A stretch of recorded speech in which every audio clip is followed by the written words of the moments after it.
Bonsoir, bienvenue à l'Atelier Librairie, le livre voyageur animé par Fabienne Roch et moi-même, Bruno Lalonde. Nous sommes à Montréal le 15 mai 2021, jour de mon anniversaire, 60 ans, comme disait un ami d'Aline, soit 100 ans, soit hors temps, soit intemporel. Voilà ce que je vais tâcher de devenir dans la prochaine décennie. En 1954-1955, l'éditeur Jean-Jacques Pauvert fut déféré devant les tribunaux car il avait édité et proposé à la vente dans sa librairie les œuvres du Marquis de Sade. Marquis de Sade qu'on ne saurait trop apprécier par ce temps de censure envahissante, galopante, terrassante, omniprésente, censure que l'on retrouve dans pratiquement tous les champs de l'activité humaine, politique, économique, religieuse. Tous les moyens sont bons pour faire taire les esprits libres ou les esprits séditieux.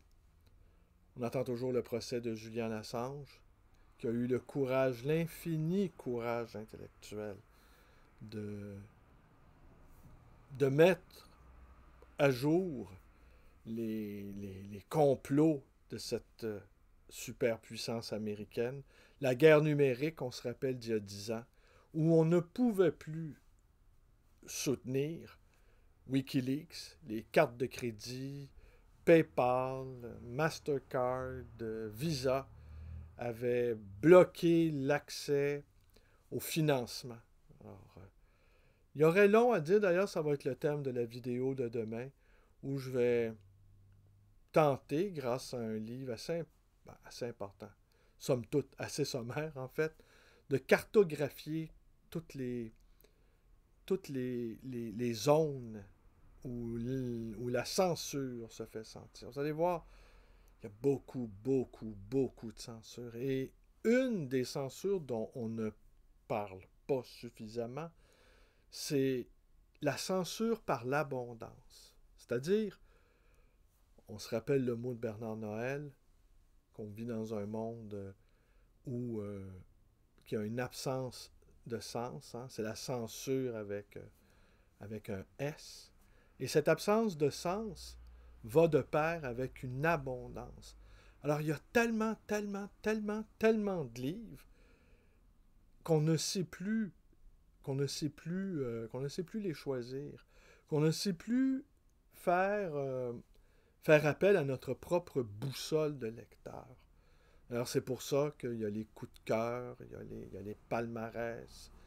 Et c'est la seule façon pour le lectorat moyennement motivé, pour employer le jargon de l'édition, eh bien, de pouvoir retrouver son chemin dans cette effarante masse de papier imprimé, tandis que le lecteur aguerri, formé, il lui suffit d'ouvrir une page au hasard d'un livre, comme un œnologue prend une gorgée de vin, pour juger de la qualité du cépage.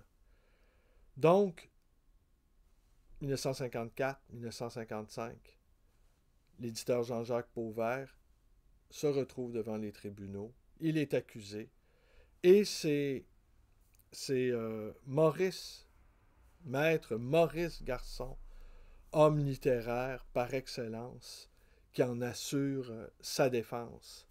Et il choisit une manœuvre oblique pour remettre dans le contexte Sade, son apport à la littérature, à quel point scientifiquement, non pas que ses idées soient, ou son écriture, peu s'en faut, soit recevable au niveau de la moralité, mais que nous nous devions d'offrir à un lectorat scientifique ou philosophique de pointe des textes qui méritaient une analyse fouillée, une analyse sensible, et qu'au fond, vu le coût élevé des ouvrages et le fait aussi qu'ils aient été imprimés en nombre restreint, cela ne pouvait pas avoir une influence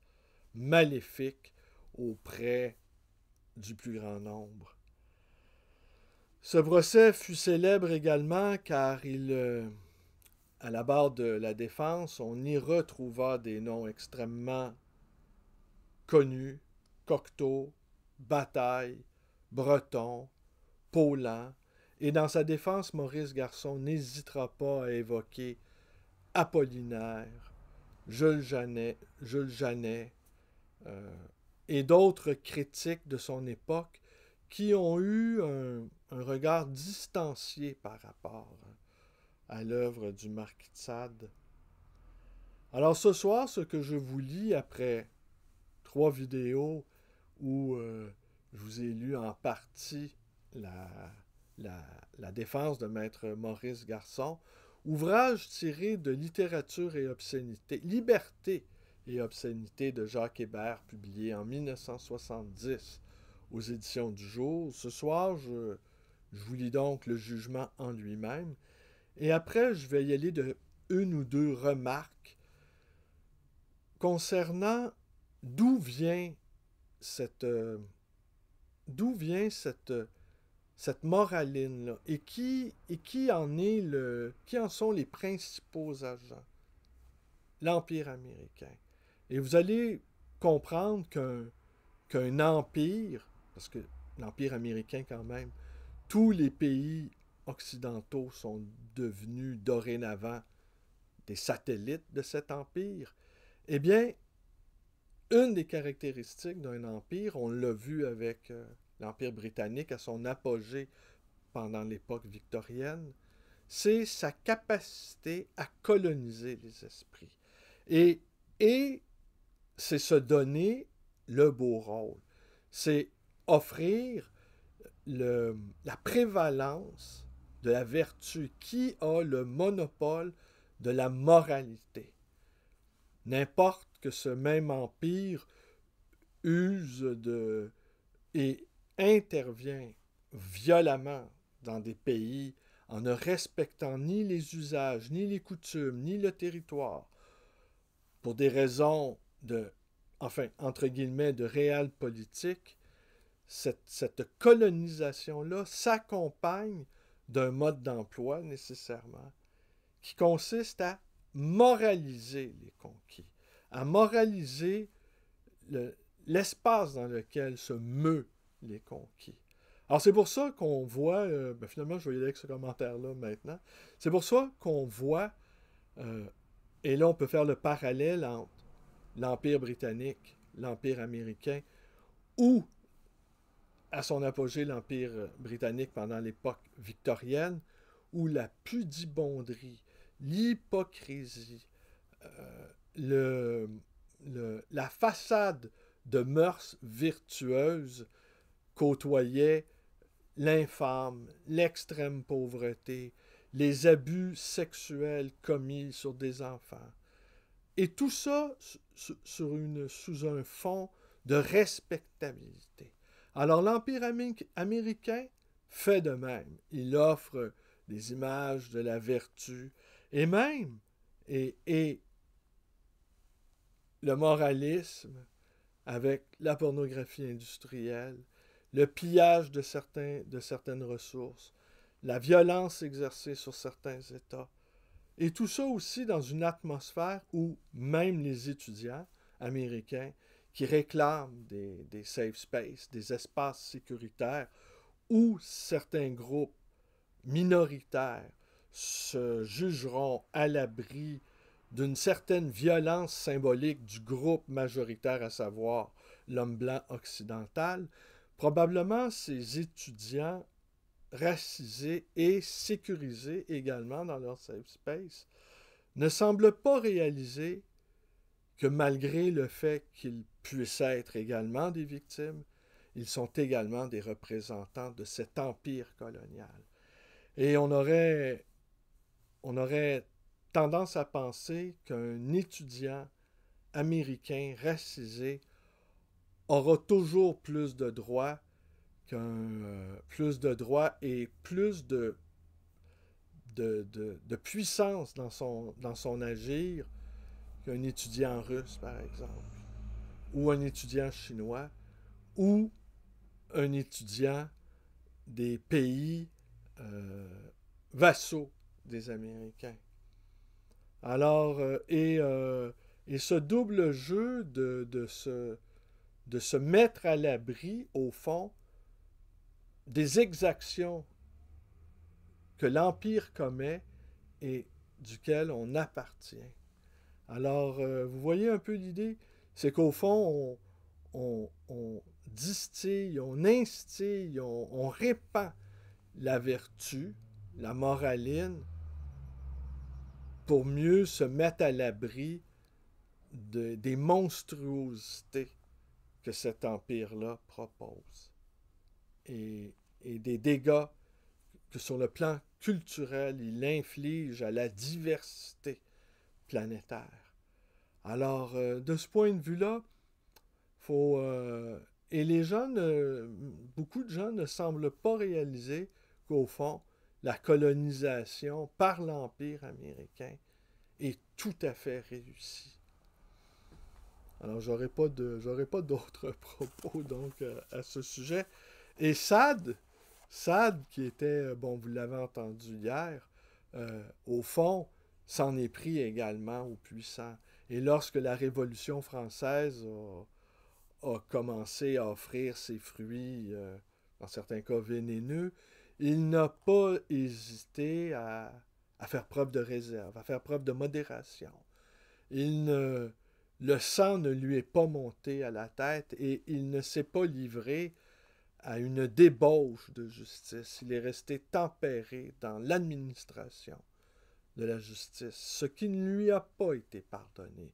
Et quand, infortuné personnage, il s'est gaussé de Napoléon et de son épouse, eh bien, il a eu à subir les foudres et à nouveau, il s'est retrouvé mis au fer et encellulé. Comme quoi, se moquer des puissants quand on est un homme isolé n'est pas sans risque. Jugement. En France comme ailleurs, les juges sont souvent moins brillants que les avocats, comme en témoigne le texte du jugement rendu le 10 janvier 1957, dans la première des deux poursuites, condamnant l'éditeur à une amende et ordonnant la confiscation des livres saisis. Le tribunal. Attendu que Pauvert est poursuivi pour avoir édité, mis en vente et vendu les 3 livres du marquis de Sade intitulés La Nouvelle Justine ou les malheurs de la vertu, La philosophie dans le boudoir, qui est à mon avis, franchement, son plus intéressant, et les 120 jours de Sodome. Attendu qu'il conteste le caractère outrageant pour les mœurs de ses ouvrages, et fait plaider que s'ils contiennent, comme beaucoup d'autres du même auteur, de nombreuses descriptions de scènes de débauche et de violence, qui constituent ce qu'on appelle communément le sadisme et dont le caractère pornographique n'est pas discutable, il convient cependant de considérer l'œuvre entière de Sade sous ses aspects philosophiques et scientifiques. Vous voyez, déjà on commence à se rallier au point de vue de Maître Garçon. Que s'il est excessif, comme certains l'ont soutenu, d'admettre que cette œuvre a dominé le XXe siècle, on peut cependant contester son originalité. Tiens. Ni l'importance du champ d'étude qu'elle offre à tous ceux qui s'intéressent à la science nouvelle de la psychothérapie, dont Sade est un précurseur avant Fred Ebing, Havelock Ellis, avant les découvertes de Freud. Qu'il lui a paru souhaitable que ceux qui veulent puiser des enseignements dans ses ouvrages aient les moyens de s'y référer directement, sans avoir à s'en remettre à des glossateurs, et que c'est dans ce but qu'il a réalisé l'édition complète des œuvres de Sade, afin d'en mettre les textes intégraux à la disposition de ceux qui veulent étudier ce qu'ils appellent le problème de Sade. Attendu que Pauvert soutient que les mœurs sont la représentation des tendances d'une majorité et qu'elles ne peuvent être outragées par une publication que dans la mesure où celle-ci est largement diffusée, que tel n'est pas le cas, puisque le tirage réduit des ouvrages incriminés prouve bien qu'il ne s'adressait qu'à une minorité infime qui trouvait dans ces livres un outil de travail et qui n'était pas un outrage pour eux. Mais attendu que, contrairement à ces allégations, les conditions de vente de son tirage réduit ne suffisent pas à établir le mobile que Pauvert invoque, pas plus que les moyens de publicité qu'il a utilisés ne laissent supposer qu'il recherchait réellement une sélection parmi les auteurs auxquels il destinait ses livres.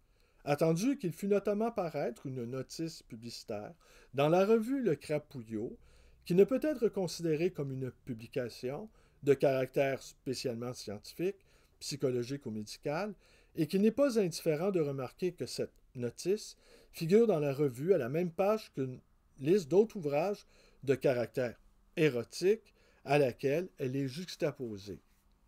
Attendu qu'au cours de l'information, Pauvert a également reconnu qu'il encartait des bulletins de souscription concernant les ouvrages qu'il qualifiait de contestés dans ceux qui ne l'étaient pas. Attendu au surplus que, contrairement à ce que Pauvert prétend, le mobile et l'intention coupable ne peuvent être confondus. Attendu que l'intention coupable de l'auteur réside dans la connaissance qu'il a du caractère outrageant pour les mœurs de la publication qu'il réalise. Attendu que l'on peut sérieusement contester ce caractère aux ouvrages de Sade en général, et en particulier aux livres incriminés, même en les envisageant sous leurs aspects philosophiques, alors que cette philosophie se fondant sur la liberté humaine et la haine de la contrainte sociale conduit à la négation systématique des principes fondamentaux de la morale, dont Pauvert affirme cependant l'universalité.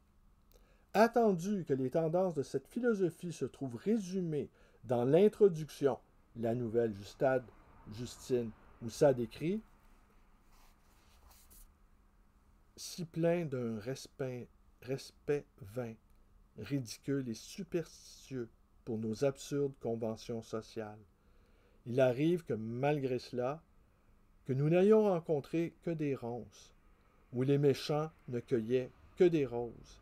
Les gens naturellement vicieux par système, par goût ou par tempérament, ne calculeront-ils pas avec assez de vraisemblance qu'il vaut mieux s'abandonner au vice que d'y résister?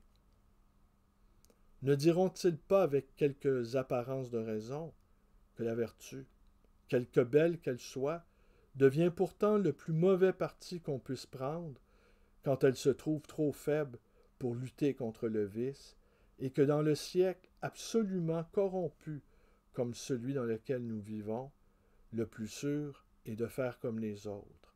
N'ajouteront-ils pas avec certitude qu'il est indifférent, au plan général, que tel ou tel soit bon ou méchant de préférence, que si le malheur persécute la vertu, et que la prospérité accompagne le crime, les choses étant égales aux intentions de la nature, il vaut infiniment mieux prendre parti pour les méchants qui prospèrent que parmi les vertueux qui échouent. On croirait entendre tous nos dragons crachant leur mépris. On croirait entendre tous les winners qui infestent les ondes de la télévision, des écrans, partout. Toute cette apologie de la victoire coûte que coûte.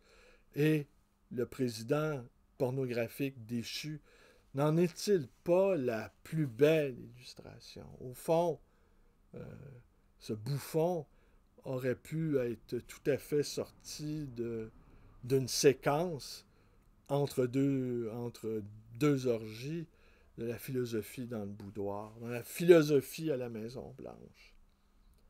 Attendu que même en admettant, comme Pauvert le fait plaider, que les grands principes touchant aux principes de la morale n'ont jamais un caractère définitif et qu'il est exact que l'évolution des mœurs et les variations de l'opinion peuvent en modifier les caractères.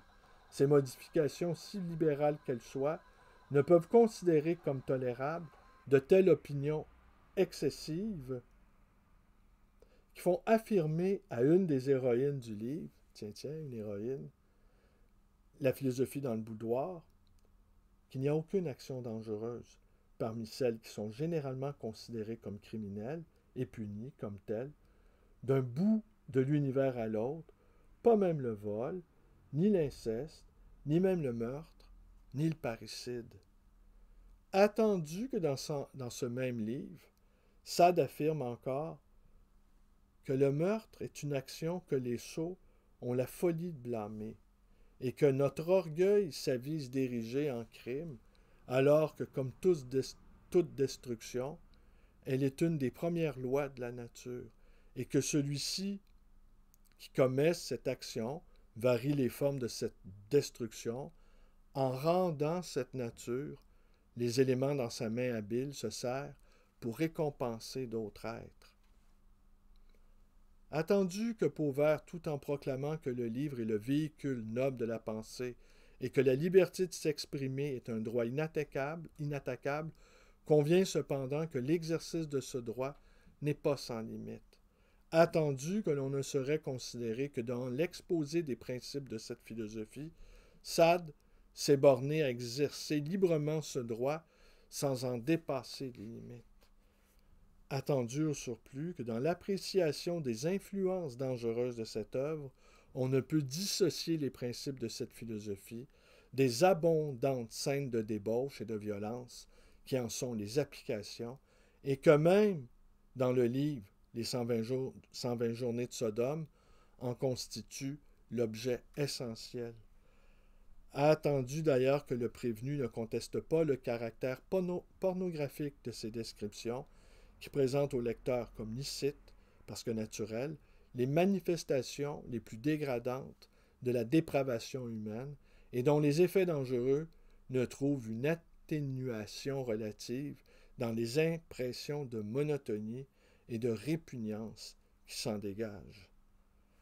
Attendu qu'ainsi, malgré ses qualités littéraires, l'œuvre de Sade, et en particulier les ouvrages incriminés, présente bien un caractère outrageant pour les mœurs qui ne pouvait échapper à Pauvert. Attendu qu'il ressort de ses explications que la connaissance de ce caractère ne lui avait pas échappé, puisqu'il prétend qu'il destinait son édition à une élite qui, de par sa culture, était à l'abri des influences nocives de l'œuvre, et puisqu'il convient, comme d'ailleurs tous les témoins entendus à sa requête, qu'elle ne pouvait être mise entre toutes les mains. Attendu que cette constatation résulte également des termes d'une notice publicitaire qu'il avait fait imprimer dans quelques-uns de ses ouvrages, dans lequel il énonçait que certains des textes de Sade étaient normalement publiés en librairie parce que ne comportant pas, était-il dit, de crudité d'expression légalement répréhensible, tandis que les ouvrages osés étaient réservés pour une édition privée destinée à un petit nombre. Attendu que les livres incriminés compris dans cette édition dite privée étaient donc bien considérés par Pauvert comme faisant partie de ceux qu'il qualifiait d'osés et qui, selon ses propres termes, comportaient des crudités d'expression légalement répréhensibles, qu'il échait de se rappeler que bien dans ses ouvrages ne fussent, selon Pauvert, destinés qu'un petit nombre, les conditions de publicité, qui sont un des éléments constitutifs du dédit sanctionné par l'article 119 du décret-loi du 29 juillet 1959, n'en étaient pas moins réalisées. Attendu, en conséquence, que le délit reproché à Pauvert est établi par ses motifs, statuant contradictoirement condamne Pauvert à 120 000 francs d'amende, le condamne en outre aux dépens, ordonne la confiscation et la destruction des ouvrages saisis.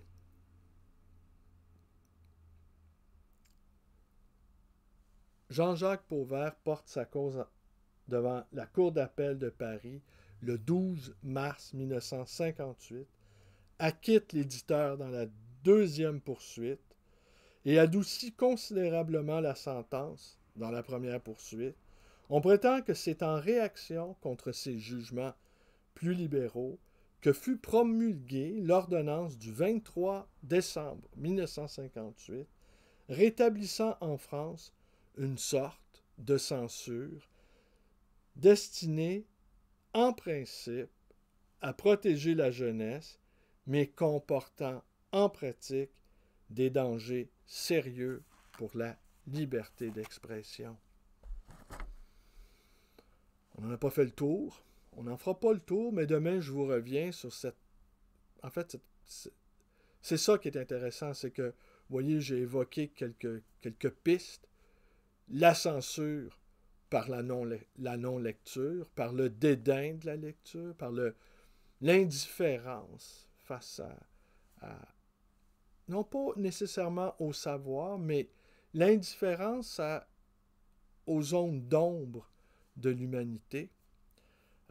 La censure par l'abondance, l'absence de sens par l'abondance, et aussi des attaques ici et là qui sont faites contre des auteurs. On l'a vu avec l'auteur Yvan Godbout et son éditeur, qui a été quand même...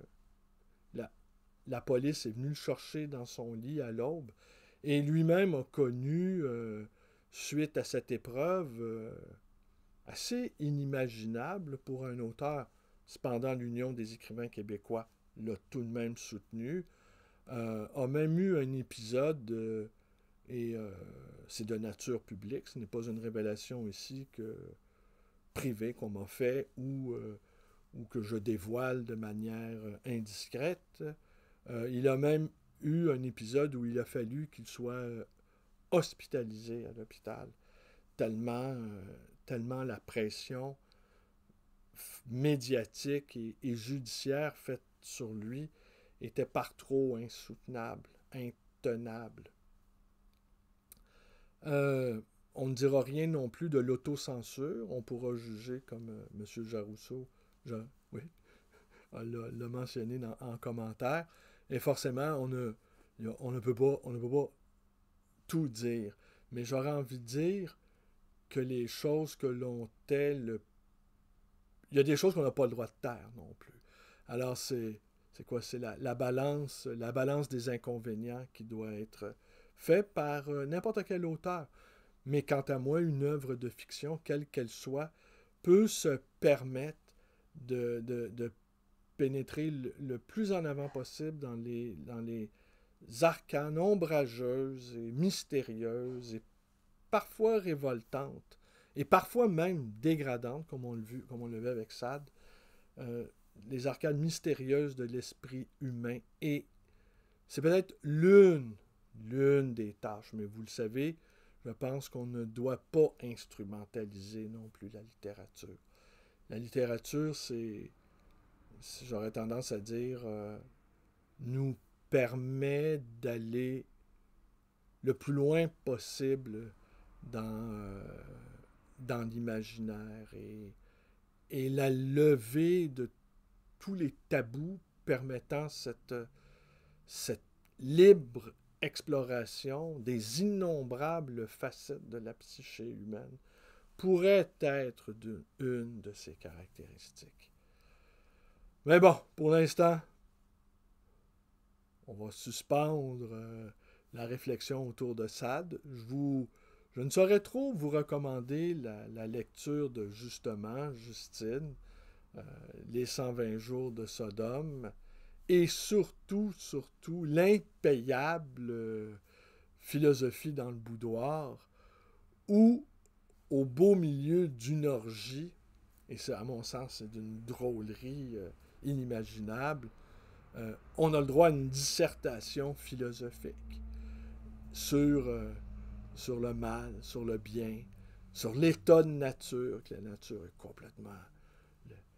Le lion dévore la gazelle parce que c'est comme ça, et les observations de la nature, ben, l'être humain étant, quoi qu'on en dise, un être de nature, et après la dissertation où tout le monde arrête de se livrer à la débauche, eh bien, une fois la dissertation terminée, achevée, eh bien, chacun reprend ses haletantes activités. Alors, c'est assez désopilant, il faut bien le dire. C'est même, en tout cas pour moi, c'est d'une extrême drôlerie. Mais bon, faut croire que... Et c'est observable aussi, j'aurais envie de dire, c'est comme la peinture de Picasso. Euh, il y a des amateurs de la peinture de Picasso, ceux qui ne l'aiment pas. Il y a des marqueurs comme ça, culturels, qui nous dit beaucoup sur son rapport qu'on peut entretenir avec soi. Je dirais Sade aussi, c'est la même chose. Selon qu'on aime ou pas Sade, ça peut en dire long sur notre propre rapport avec, j'aurais envie de dire, notre propre mauvaiseté et nos propres zones d'ombre. Et elles se doivent d'être éclairées, ces zones d'ombre, par un examen consciencieux, une autocritique qui ne craint pas de s'avancer dans les recoins sombres de notre psyché. Peut-être est-ce la condition pour retrouver soit un semblant de normalité, mais assurément un surcroît de dignité. Savoir que nous aussi, il n'y a pas beaucoup de différence entre moi et un assassin. Il n'y a pas beaucoup de différence entre moi et celui qui a commis l'irréparable. Et la frontière est très, très, très mince entre les gens qui n'ont jamais commis d'horreur et ceux qui se sont abandonnés à l'épouvante. C'est tout pour ce soir. Alors, à demain. On poursuit tant que le couvre-feu. Ce couvre-feu, quand même, hein, ça plaît à beaucoup de gens. Hein? On pourra en reparler de ça. Mais moi, je pense que ça plaît à beaucoup de gens, entre autres, parce que beaucoup de gens, ils sont non pas sur le mode survie, mais sur le mode sous-vie. Hein? Ou comme disait Pierre, sous-vide. Et que plus rien ne bouge, que plus rien ne dépasse. Et que on soit là, bien enfoncé dans la marmite. Et ça plaît à pas mal de monde. Hein? L'empêchement à jouir, le bonheur d'interdire, le bonheur de réprimer. Hein? Sade aurait écrit des pages là-dessus sur ce couvre-feu. Qu'est-ce qu'il nous aurait dit, Sade, sur le couvre-feu? Il aurait dit d'abord que ceux qui l'instaurent, peu importe les raisons, ils trouvent un fort contentement. Que ceux qui le subissent, sans doute, qu'ils le subissent avec aisance, que sans doute ça correspond à une facette de leur personnalité, appréciant somme toute le martinet. Que ceux qui ne supportent pas l'autorité, quelle qu'elle soit, éprouveraient une délectation, une jouissance supplémentaire à le défier, ce couvre-feu, en se réunissant dans des caves obscures ou dans des chambres clandestines. Et qu'au fond, le couvre-feu serait un extraordinaire révélateur des pulsions libidinales de tout un chacun. Et que ceux qui qui ont peu d'agréments dans cette existence, incluant les agréments de, de, de la chair, pourraient s'en trouver fort contentés de voir que leur semblable est lui-même également entravé dans l'épanouissement de sa jouissance. Aujourd'hui, un client, en conclusion, me disait que la pandémie, je le cite, il avait trouvé ça très dur pour le Canadien et que ça faisait 1 an qu'il n'avait pas baisé. Et ça, mais c'est le cri du cœur. D'ailleurs, il allait manifester contre le couvre-feu. Mais ouais, que c'était dur pour le Canadien. Alors vous avez compris que le Canadien, c'était son machin. Là. Voyez ce que je veux dire. Là. Bon, voilà. Alors, oui, c'est dur pour le Canadien. Je ne chanterai pas le Canadien errant. C'est bon pour ce soir.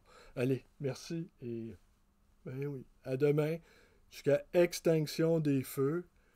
Mais je suis curieux de voir comment les gens vont réagir après des mois et des mois de contention et de retenue. Mais, sans doute dans la retenue, beaucoup se sont amusés. Il faut savoir se retenir. Allez, merci et à demain.